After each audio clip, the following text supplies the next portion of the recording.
Hello?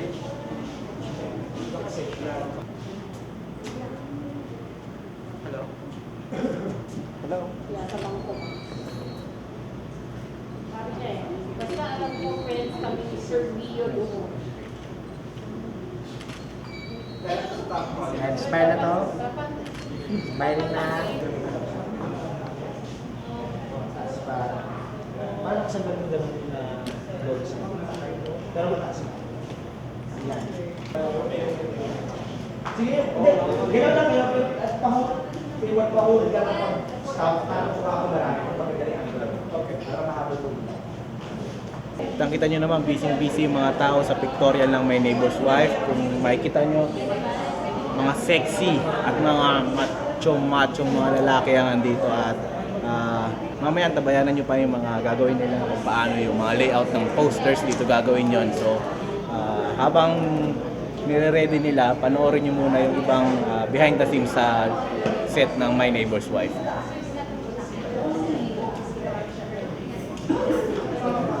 It's a story about two married couples eh. So doon pa lang alam mong mature na, tapos may konting lustfulness. Tapos yun, the story is about infidelity, kaya very sensitive yung topic. Because of this, ano yung mga parang trainings or workshops na Mahirap. Nagkaroon kami ng opportunity na makapag-workshop isang beses lang bago kami nag-umpisang mag-shooting. So, nag-read kami ng lines, nag-try out kami ng different motivations with Direk June Lana. Tapos, na-realize namin during the workshop na pwede mo palang paglaruan.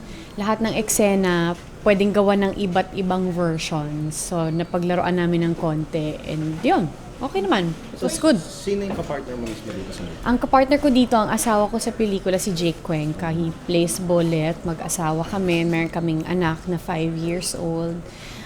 May-ari siya ng isang bar. Ako naman, may pinag-aralan din. Eventually, magkakaroon ako ng sarili kong business in the movie. So, very secured na sila. Kamusta naman si Jake bilang katrabaho? Okay si Jake katrabaho. He's very professional. Siya yung tipo ng artista na open-minded siya. Nagsasuggest siya ng ideas.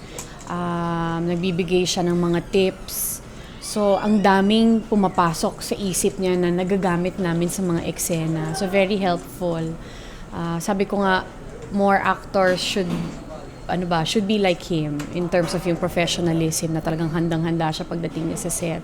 Tapos ang dami-dami niyang ideas na nagagamit naman. Sobrang helpful naman. First time mo makatrabaho? First time kong makatrabaho si Jake, for a movie. Carla, how mature is the role here? Are we talking about may mga love scenes? Meron, may love scenes, but love scenes don't define naman the maturity of a movie. Just because may love scenes, hindi naman ibig sabihin mature na yung movie, di ba? But I guess it's kung paano gagawin yung love scenes. Hindi naman siya very lustful kasi mag-asawa naman kami dito. Dalawa kaming married couple. So, mature siya in a sense na yung topic kasi yung infidelity as a topic, yun yung I think pinaka-mature concept sa buong pelikula. I mean, infidelity, hindi tayo bago dyan sa topic na yan. Nangyayari yan sa paligid natin. So, di ba? I think first time lang na talagang gagawa tayo ng movie tungkol sa infidelity na ganito grabe. Kailan ka ba? Well, hindi pa namin nagagawa yung mga ganung eksena.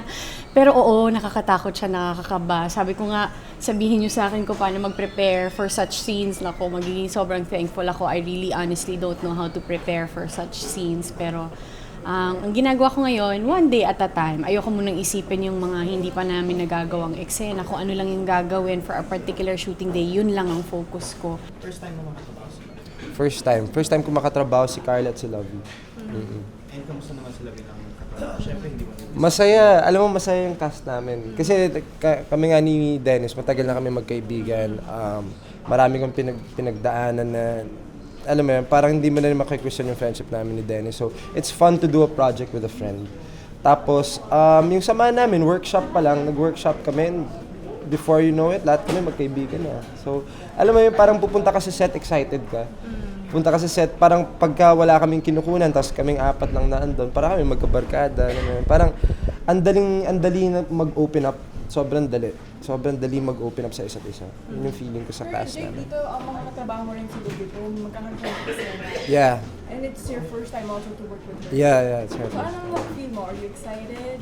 Yeah, definitely. Ayun, sino bang lalaki hindi may excited maka-eksena si Lovie po at si Carla Abellana. Siyempre, ang dalawa silang napakagandang babae at ang isang natutunan ko sa kanila, sobrang bait pa nila. So, tulad nga sabi ko kanina, to wake up at 6 in the morning to head to the set, minsan ano yan lalo na kung di ka morning person like me, minsan mahirap. Pero hindi, excited eh. Parang minsan nga, hindi ka pa makatulog the night before kasi excited ka mag-shooting. Yan. Dito tayo ngayon sa first shooting day ng My Neighbor's Wife. Dito tayo sa condo ni Miss Carla. Tignan nyo naman yung mga tao. Pagod na, gabi na. Pagtawa si Ate Lea, talagang si Ate Lea pala nagpalitsyon kanina. Kaya busog na busog yung mga tao ganado-ganado. So, panoorin pa natin yung mga eksena ng My Neighbor's Wife.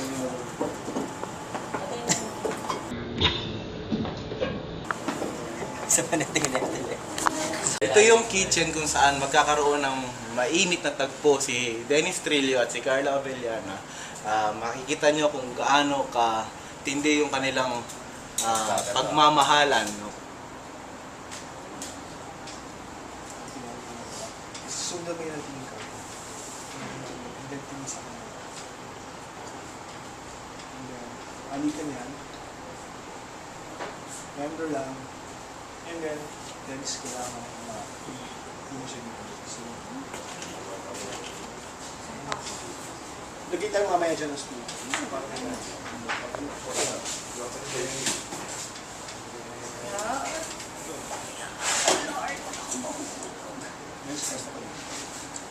Kasi, alikan na.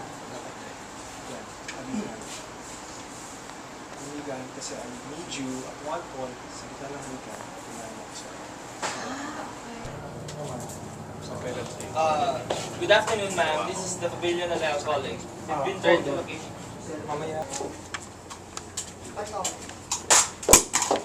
Tommy, we're going to stay in your room, ha? Ang kalat-kalat na dito, oh. Ito pala yung bracelet.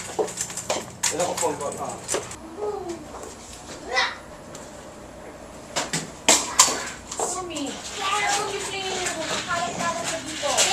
Napaplansya mo na ba gamit ko? Sunod tayo kay Carla. Eh, paano kung biglang pumasok ang angel? Sobra. Si Biron? Diba, alam na natin lahat yun, pumubuli si Biron. Lahat ng katulong sa babadis, natin na lahat yun. Hand favor, pa-charge sa mga telepono yung charge na sa cabinet. Hindi pa palang maliligo. Dodi ako na!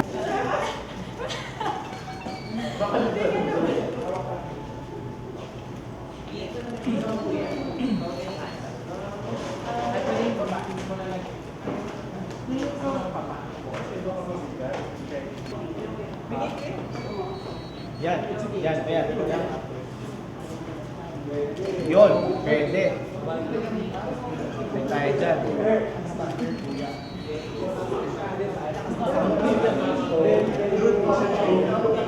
Ano nga?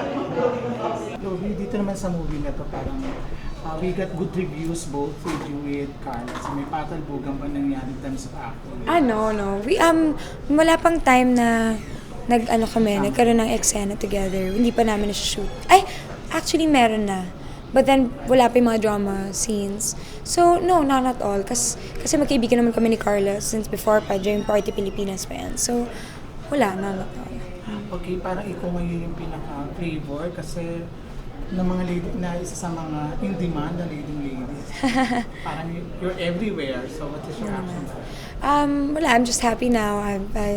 I love my job even more now. Parang I think the more that it every time it gets better, parang mas lalo akong ginaganahan magtrabaho. Yan.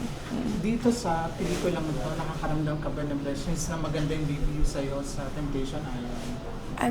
Nakakaramdam ng Nakakaramdam ka ba na ng pressure pressure. dito? Since na maraming eksena na, di ba nag-usap tayo? Yeah. Maraming moment na maganda talaga yung mga ginawa mo. dito.